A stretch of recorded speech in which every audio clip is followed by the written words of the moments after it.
Hello hello hello बच्चों, कैसे हो आप। आई होप आप लोगों का एग्ज़ाम बहुत अच्छा गया होगा और आप जल्द ही अपने फेवरेट कोर्सेज और तमाम चीज़ें जिसके लिए आपने बहुत मेहनत की थी उस पे अब आप आगे बढ़ेंगे। तो हम आज जुड़े हैं ताकि हम केमिस्ट्री का जो क्वेश्चन आया है उसको हम सॉल्व करें और आप अपने आंसर को वेरीफाई कर सकें। ठीक है, ओके, स्टार्ट करते हैं फिर। तो फर्स्ट क्वेश्चन था, which one of the following compounds form salt on reaction with NaNH2। तो भाई NaNH2 क्या है, ठीक है। NaNH2 क्या है, NaNH2 एक स्ट्रॉन्ग बेस है। भाई NaNH2 क्या होता है, एक स्ट्रॉन्ग बेस है। तो बेस क्या करता है आपको पता है, हाइड्रोजन लेता है। ठीक है, तो हाइड्रोजन लेता है। तो देखो बेटा, जैसे ये C6H8 है, ये मैं इसको 8, हाँ ठीक है, H8 है। तो यार जाहिर से C6S6 है, शायद नहीं, बेंजीन है ये, S6 है। ठीक है, तो जब इससे हाइड्रोजन लेगा तो क्या करेगा, इसको C6H5 नेगेटिव में कन्वर्ट करेगा। भाई ये एंटी एरोमेटिक हो जाएगा तो ये तो बनेगा नहीं। C2H4 है जैसे, तो C2H4 क्या होता है, ये C2H4 है। भाई ये एल्कीन है, ठीक है। और अगला है C2H2, ये हाइड्रोजन और ये हाइड्रोजन। तो भाई एक बात बताओ, एल्कीन और एल्काइन में से टर्मिनल हाइड्रोजन कौन जल्दी रिएक्ट करके देता है, ठीक है। तो यहाँ पे क्या बनाएगा, CH double bond C negative charge, यानी कि ये वाला जो है ये ज़्यादा देगा, तो इसका आंसर C2H2 आएगा, C2H2, ठीक है ना। ये इथाइन आएगा इसका आंसर, ठीक है क्या, बताइए भाई, क्लियर है। चलिए आगे बढ़ते हैं नेक्स्ट सवाल की तरफ। देखिए हमारे जो मॉड्यूल है उसमें से एग्जैक्टली यही सवाल है और यही ऑप्शंस भी हैं, ठीक है। Okay, next question with proof हम ये लेकर आए हैं आपके लिए। विच of the following has the maximum number of atoms. तो आपको पता है भाई, एटम्स उसी का ज्यादा होगा जिसका मोल जो है वो ज्यादा होएगा, तभी तो ज्यादा होगा। तो आप सबके मोल निकाल लो भाई। मोल क्या होता है, N is equal to given mass upon molar mass, given mass upon molar mass, ठीक है। तो गिवन मास सबका 1 ग्राम है सिल्वर का, तो सिल्वर 1/108 आएगा, ये Ag का आ गया। और एन आप मैग्नीशियम का निकाल लीजिए, वह ये 1/24 आएगा, ठीक है। और ये एन आप लिथियम का निकालिए तो ये 1/6 आएगा, ठीक है। इसको आप 6, इसको 7 कर, 7, ठीक है, 7 वैसे ही दे नहीं रखा है लेकिन ठीक है। और यहाँ पे एन ऑफ O2 निकालिए तो ये 1/32 आएगा। तो देखो सबसे लाइटेस्ट ये है ना, सबसे कम मास इसका है, तो ऑब्वियसली इसके मोल्स ज्यादा आ जाएंगे। यहाँ पे इससे डिवाइड करोगे तो यहाँ पे लिथियम आएगा, 1 ग्राम लिथियम, ठीक है। आंसर जो है इसका वो लिथियम आएगा। चलिए अगले सवाल की तरफ बढ़ते हैं। Question number third. थर्ड में क्या रहा है कि सबसे ज्यादा एल्काइल हैलाइड, जब भी हम इसको एल्काइल हैलाइड को हाइड्रोलाइज किया जाता है SN1 मैकेनिज्म में, तो सबसे जल्दी which of the following alkyl halide is hydrolyse by SN1। तो ये जल्दी का है देखो वैसे तो भाई जाहिर सी बात है SN1 में वो ज्यादा होगा, वो डायरेक्टली प्रोपोर्शनल होता है कार्बोकेटाइन की स्टेबिलिटी के, है ना, रेट जो है, ठीक है। तो देखो यहाँ पे कार्बोकेटाइन आप बनाओ, CH3 CH3 CH3, और ये जो क्लोरीन है ये निकल जाएगा, तो क्या बनाएगा, CH3 CH3 और CH3। तो ये 3 डिग्री कार्बोकेटाइन बना है, और 3 डिग्री कार्बोकेटाइन सबसे ज्यादा क्या होता है, स्टेबल होता है, ठीक है। तो इसलिए ऑप्शन 1 इज करेक्ट आ जाएगा, इसी का यही वाला आंसर सही आएगा, ठीक है क्या। Next question, question number 4। The secondary valency of, secondary valency ये वर्नर थ्योरी थी, वहां से है प्राइमरी और सेकेंडरी। तो आज के टाइम पे जो सेकेंडरी वैलेंसी होती है, यानी कि उसका मतलब होता है कोऑर्डिनेशन नंबर, ठीक है। तो कोऑर्डिनेशन नंबर निकालो इसका, आप कितना आएगा, ठीक है। तो भाई ये बाइडेंटेड लिगेंड होता है इथाइलिन डायमाइन, ठीक है। तो इसमें देखो ये एक एक जो है वो दो देगा, एक एक जो ईएन है वो कितने इलेक्ट्रॉन देगा, दो देगा, ठीक है। अरे यार ये होता है इथाइलिन डायमाइन, ठीक है। और ये ऐसे मेटल से जुड़ता है, देखो वो तो,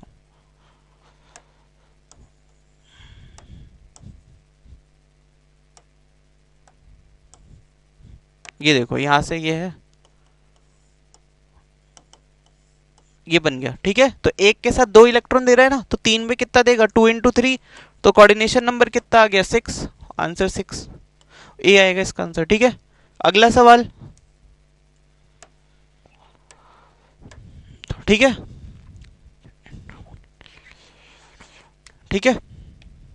तो देखो अगला सवाल है, इथाइल अल्कोहल, यहाँ देखिए ethyl alcohol has higher boiling point, यानी कि कह रहा है कि इथाइल अल्कोहल का जो बॉइलिंग पॉइंट है वो ज्यादा होता है डाइमिथाइल ईथर से, ठीक है। क्या क्यों होता है ये पूछ रहा है। तो इसमें क्या होती है बेटा, हाइड्रोजन बॉन्डिंग होती है क्या। और हमने आपके अभी सेशन चल रहे थे उसमें भी आपने देखा होगा कि भाई जो बॉइलिंग पॉइंट है वो क्या है, इथाइल ईथर का जो है वो कम हो जाएगा because of intermolecular hydrogen bonding होती है अल्कोहल के अंदर। अरे boiling point is directly proportional to molecular mass directly proportional to hydrogen bonding लिखाया था, ठीक है। नेक्स्ट क्वेश्चन,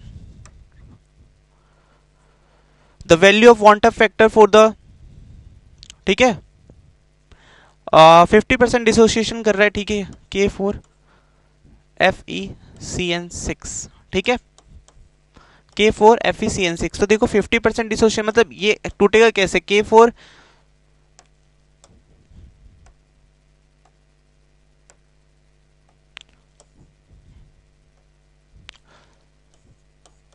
K4 पॉजिटिव, देखो 4K positive plus FeCN6 negative, ठीक है। अब जब ऐसा केस हो जाता है तो आई आप कैसे निकालते हो, 1 + n अल्फा n-1, ठीक है, ये निकालते हो क्या। तो आई अल्फा मतलब कितना, 50% डिसोसिएशन मतलब 0.5 दे रखा है भाई, अल्फा अगर 1 होगा तो 0.5 मल्टीप्लाई बाय n, n की वैल्यू कितनी है 5 है, -1, तो 1 + 0.5 मल्टीप्लाई बाय 4, यहाँ पे 4 आ जाएगा, और यहाँ पर क्या आएगा 6, और ये एक मिनट रुकना, 4 मल्टीप्लाई बाय, नहीं इसको 0.5 से मल्टीप्लाई भी तो करोगे, 0.5 मल्टीप्लाई बाय 4, तो यानी कि ये 2 हो गया, कि 1 + 2, तो which is equals to 3, answer आ जाएगा आपका ऑप्शन ए, ठीक है। इस तरीके से इसको सॉल्व करना है। अगर आपको ये मैं दोबारा लिख देता हूँ ये फॉर्मूला, ये देखो i is equals to 1 + alpha n-1, ठीक है, ये है। बताओ क्लियर है क्या। चलो ये देखो सेम क्वेश्चन है यहाँ पे इवन बिल्कुल एग्जैक्टली, ठीक है, क्या बोले which of the following has the maximum freezing point, ठीक है। मैक्सिमम फ्रीजिंग पॉइंट किसका होगा, तो देखो delta T F is equals to में क्या होता है, के एफ मल्टी आई, अगर हम वांटअप फैक्टर कंसीडर करते हैं आई के एफ मल्टीप्लाई बाय मोलैलिटी, तो यानी कि जिसका फ्रीजिंग पॉइंट ज्यादा उसका जो आई है वो भी क्या होना चाहिए, वो कम होना चाहिए, ठीक है, आई क्या होना चाहिए, कम होना चाहिए ऐसा, ठीक है। तो देखो अगर आप यहां पे निकालोगे तो C6H12O6, C6H12O6 ग्लूकोज है ये, तो इसके ये तो नॉन इलेक्ट्रोलाइट होता है, तो आई कितना आ जाएगा, 1 आ जाएगा, इलेक्ट्रोलाइट कितना हो जाएगा, ये 1 आ जाएगा, आई कितना आ जाएगा, 1 आ जाएगा। लेकिन आप बाकियों के निकालो, इसके लिए भी 1 है, या इलेक्ट्रोलाइटिक हो गया, और ये इसके लिए 3 और इसके लिए 1 आएगा, तो सबसे ज्यादा किसके लिए आएगा, ऑप्शन 1 है, ये ग्लूकोज के लिए हो जाएगा, ठीक है। नेक्स्ट क्वेश्चन, आयुपेक नेमिंग, तो देखो ना आयुपेक नेमिंग कैसे होगी इसकी, CH3 CHOH CH2 CHO, ठीक है। तो देखो ब्यूटेनॉल की ज्यादा होती है प्रायोरिटी, मतलब अल्कोहल एल्डिहाइड की प्रायोरिटी ज्यादा होती है अल्कोहल से जब हम नेमिंग करते हैं, तो इसलिए यहां से नेमिंग शुरू होगी 1 2, ये आपका क्या होगा, ये एज आपका सब्स्टिट्यूएंट वर्क करेगा 3 4, ठीक है। तो देखो 1 2 3, तो 3 हाइड्रोक्सी, जब ये functional group main functional group नहीं हो तो इसमें हाइड्रोक्सी यूज करते हैं, 3 हाइड्रोक्सी ब्यूट 1 नल, ठीक है, ये आएगा इसका, तो ऑप्शन डी। नेक्स्ट क्वेश्चन, ठीक है। तो देखो अगला सवाल, सेम टेम्परेचर पे which of the following aqueous solution has maximum conducting power, तो कंडक्टिंग पावर भाई जितने ज्यादा आयंस बनेंगे उतना ज्यादा होएगा, कंडक्टिंग पावर क्या हुआ, कंडक्टिंग पावर जो है वो डायरेक्टली प्रोपोर्शनल होगा मतलब नंबर ऑफ आयंस के। और ये एक बात बताओ, ये तीनों क्या हैं? ये तीनों नॉन इलेक्ट्रोलाइट है, और ये क्या है? स्ट्रॉन्ग इलेक्ट्रोलाइट होगा HCl, वो सॉल्ट है NaCl, ठीक है। तो ये क्या आएगा आपका? ये एसिड है, तो इसलिए HCl के लिए ज्यादा होना चाहिए, ठीक है। ठीक है, तो हाँ बेटा देखो यहाँ पे क्या होगा इसमें, ये तो करा दिया। नेक्स्ट वाला देखो यहाँ पे क्या है, विच of the following solution has minimum freezing point, सबसे कम किसका होगा? तो देखना जिसका ये सॉल्ट है, देखो C2H5OH है, ठीक है, इस पर भी 2 आएगा। MgCl2 को ब्रेक करो, I निकालो, इसका कैसे निकालोगे? देखो 2Mg positive, Mg2 positive plus 2Cl negative, ठीक है, तो इसमें तो 3 आ रहा है, और MgSO4 में भी 3 आएगा I, ठीक है। और देखो यहाँ पे NaCl के लिए 1 आएगा, तो जिसके लिए कम होएगा उसके लिए मिनिमम हो जाएगा ना, ठीक है। लोएस्ट फ्रीजिंग पॉइंट होगा, यहां से कंटिन्यू, लोएस्ट फ्रीजिंग पॉइंट जो है, ठीक है, उसमें हाईएस्ट डेल्टा TF होगा, तो इसलिए आपका आंसर क्या आएगा? NaCl आएगा, ठीक है। अगला next, zero order reaction one whose rate is independent of, किस पे डिपेंड करता है? देखो एक बार जरा, R जो है यहाँ पे किसके होता है? देखो आपको पता है यहाँ पे K, और यहाँ पे आप रिएक्टेंट मान लो कोई A है, तो उसकी कंसंट्रेशन 0 हो जाएगी, तो रिएक्टेंट की कंसंट्रेशन की तो इंडिपेंडेंट हो गया ना, ये तो 1 आएगा, किसी की भी पावर 0 1 होती है, ठीक है। तो यहाँ पे सिर्फ और सिर्फ किस पे डिपेंड, मतलब ये डिपेंड है ही नहीं, तो यहाँ पे concentration of the reactant option D आ जाएगा आपका आंसर, ठीक है। ऑप्शन डी वाला आंसर आ जाएगा, ओके। अगला सवाल देखो, which of the following undergo aldol condensation reaction, तो बेटा एल्डोल रिएक्शन वो दिखाता है, एल्डोल वो दिखाएगा जिसके पास में हैव अल्फा हाइड्रोजन, क्या होनी चाहिए? अल्फा हाइड्रोजन जरूर होना चाहिए। तो देखो भाई सब में अल्फा हाइड्रोजन देख लो, इसमें अल्फा हाइड्रोजन है क्या? ठीक है, इसमें अल्फा हाइड्रोजन है ही नहीं, 0 है। यहां देखो, हाँ भाई इसके अंदर है अल्फा हाइड्रोजन, इसके अंदर 3 अल्फा हाइड्रोजन है, और इसमें देखो C6H5CHO बेंजल्डिहाइड है, ठीक है, इसमें है क्या? तो देखो ये कार्बन की 4 वैलेंसी, 1 2 3, और ये 4 बन चुका है भैया, 0 अल्फा हाइड्रोजन है, और 0 अल्फा हाइड्रोजन है, तो आपका ऑप्शन नंबर बी आ जाएगा, ठीक है। क्या समझ आ रहा है? Next question, for a reversible reaction, ठीक है, for a reversible reaction at 298 kelvin the equilibrium constant for Kp is 200, what is the value of delta G not? मैं आपको इसको सोल्यूशन आप खुद से कर लेना भाई, मैं यहाँ पे आपको फॉर्मूला बता देता हूँ। देखो delta G not is equal to minus का RT log Kc, ठीक है क्या? तो अब देखो यहाँ पे माइनस का RT कितना लेंगे अपन? R की वैल्यू आप यहाँ पे 2 लेना, क्योंकि इसने किलो कैलोरी में पूछी है। T कितना देर का? 298, लॉग कितना है? 200, इस 200 को एक काम करो,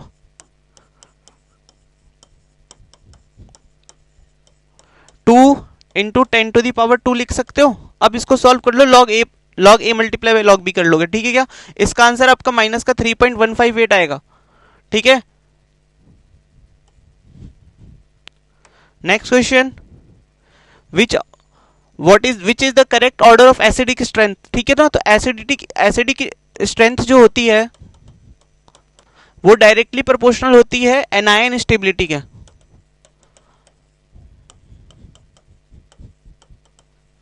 ठीक है।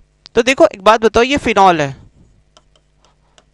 ये फिनॉल है, इसका आप एनायन बनाओ, तो ये एनायन फिनॉक्साइड बनता है, रेजोनेंस स्टेबिलिटी बहुत ज्यादा स्टेबलाइज होगा, ठीक है। ये C6H5OH है, ओके, ठीक है। तो ये फिनॉल है, तो फिनॉल C6H5OH सबसे ज्यादा आना चाहिए। फिर उसके बाद में पानी ज्यादा भाई यहाँ पे ROH लिखा हुआ है, अगर ROH को इन्होंने मीथेनॉल माना है तो मीथेनॉल ज्यादा एसिडिक हो जाएगा ना, लेकिन ठीक है, लेकिन हम यहाँ पे H2O लिखते हैं, हम ये मान रहे कि अल्कोहल लिखा हुआ है, ठीक है ना भाई, इथेनॉल। तो ये ऑर्डर आना चाहिए इसका, C6H5 और ऑप्शन डी आना चाहिए, ऑप्शन बी आना चाहिए इसका, ठीक है।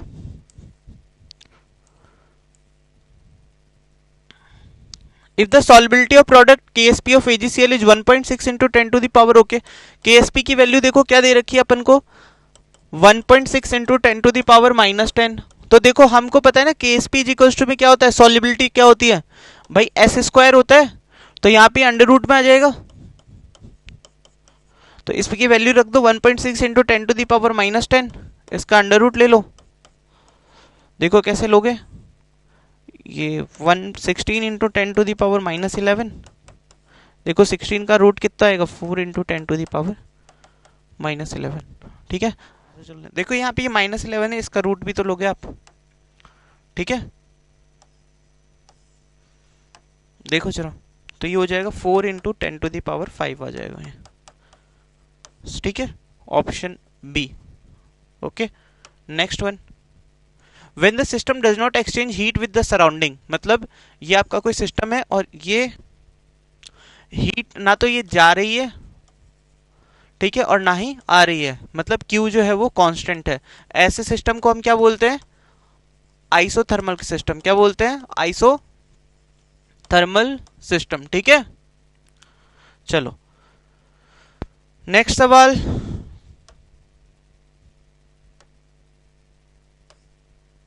okay, next question is which of the following represents the ground state electronic configuration of Mn3 positive। तो Mn देखो क्या होता है, 25 पे आता है, तो आप इसकी configuration लिखो, आर्गन 4s2 3d5। अब इसमें से जब आपने Mn+3 लोगे तो ये दो यहां से जाएगा, एक यहां से जाएगा, आर्गन 3d4 बचेगा।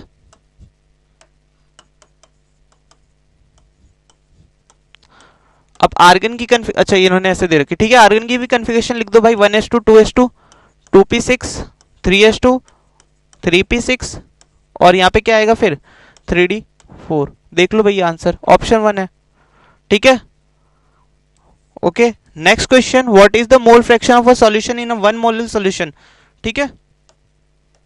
चलो इसको थोड़ा सॉल्व करना पड़ेगा भाई, मोल फ्रैक्शन क्या पूछ रहा है, तो ये एक मोलर सॉल्यूशन है, तो 1 मोलर क्या होता है, एक mole of 1 mole of solute is present in 1000 gram of solute, ठीक है, एक मोल जो है वो सॉल्यूट का सॉल्वेंट में 1 किलो सॉल्वेंट में प्रेजेंट है, ठीक है। अब देखो ये क्या कह रहा है, मोलर मास ऑफ H2O दिया हुआ है, तो हम जानते हैं ना भाई H2O जो है प्योर H2O अगर होगा तो उसकी जो मोलरिटी होती है वो 55.5 होएगी, तो यानी कि 55.5 मोल्स है इसके यहाँ पे प्रेजेंट है, ठीक है। तो देखो यहाँ पे जीटा कैसे निकालोगे, ये 1 और इसके मोल्स, ठीक है। तो अब देखो टोटल जीटा कितना होता है, 1/1 प्लस 55.5, तो ये कितना आएगा 1/56.5, और इसको आप सॉल्व करोगे, रुको मैं ही सॉल्व करता हूं, ठीक है।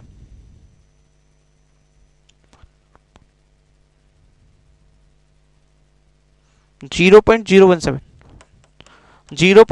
सेवन, ठीक है, तो ऑप्शन ए इज करेक्ट।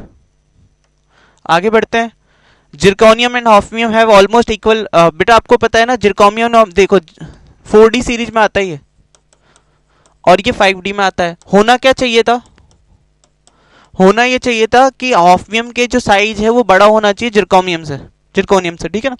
लेकिन होता क्या है कि भाई जिरकोनियम जो है लगभग ऑलमोस्ट सिमिलर आ जाते हैं, 140 और ये 139 पिकोमीटर, तो उसका रीजन होता है लेंथेनॉइड कॉन्ट्रैक्शन। क्या कारण होता है, लेंथेनॉइड कॉन्ट्रैक्शन, ठीक है। Last question, which effect involves the complete transfer of a shared pair of pi electron to one of the, देखिए यहाँ पे मार्क्ड है, to one of the atoms in the presence of an attacking reagent। मतलब कि मान के चलो एक हमने ये ले लिया और इस पे कोई इलेक्ट्रोफाइल है, ठीक है, या ये ले लो, छोड़ो क्योंकि यहाँ पे प्योर रेजोनेंस है, ठीक है, और CH2 लो, फिर इसी को ले लेते हैं, ठीक है। तो भाई ये कैसे होता है, जो इलेक्ट्रोमेरिक इफेक्ट होता है, इलेक्ट्रोमेरिक इफेक्ट इसमें होता है भैया ये, ओके। अरे प्लस एम माइनस एम वाली बात हो रही है, ठीक है क्या। तो इसी के साथ आपका ये पेपर सॉल्व हो चुका है, और जैसा कि मैं मतलब बच्चों के भी पर्सपेक्टिव से बोलूँ तो केमिस्ट्री में आपके लिए बहुत ही ईजी थी, ठीक है, मतलब बहुत ईजी, मतलब हाँ आप 10 से 15 नंबर आराम से इससे निकाल सकते थे बहुत ईजीली, ठीक है। विश आप लोगों ने ऐसा, आई होप कि आपने ऐसा निकाला भी होगा। एंड ठीक है, ऑल द बेस्ट बच्चों for your future. Thank you so much.